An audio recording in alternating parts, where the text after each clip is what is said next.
Hi, Devdutt Pattanaik here, and today I wanted to talk about my book Pashu.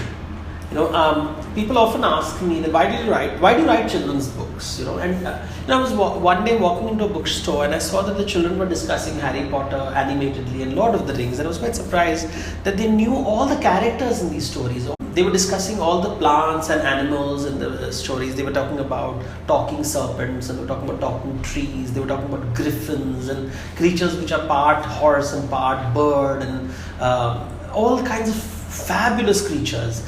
There was the phoenix which can rise from its own ashes.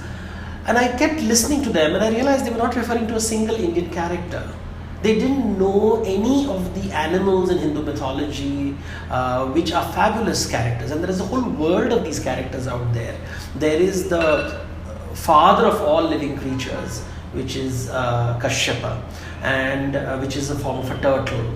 And then the Kashyapa has many wives who give rise to different kinds of animals. They give animals that are born of eggs, and so there is Kadru, and there is Vinata, and there is Surasa, and there is Simhika. These different. There's Timi, the mother of fishes.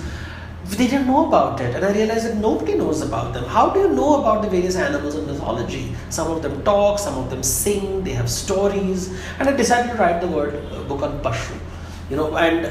Every god is associated with an animal. Ganesha has a rat, and Kamadeva has a parrot. There are stories associated with crabs, and there are stories associated with reptiles and serpents and lizards.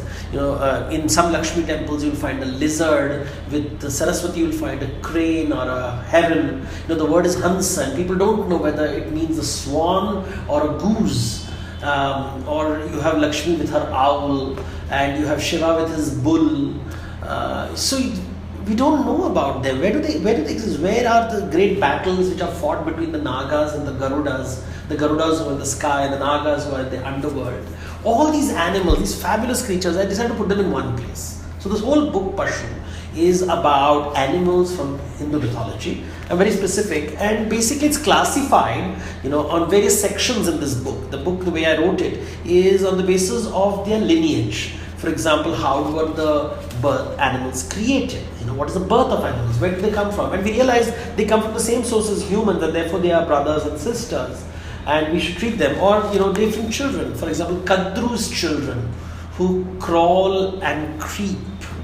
So these are all the reptiles in the world. So reptiles have one common. So it's in a way, it's like taxonomy. You learn how genus and species, how biologists divide the animal kingdom.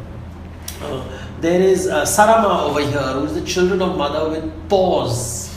And there is another mother of those animals which have claws, and others with hooves. So, you look at the world very differently. It's a very unique Indian approach, and I feel Indian children should at least have a knowledge about this. And while we can enjoy the Pegasus of Greek mythology, surely we should also know about Chaishrava, the flying horse of Hindu mythology.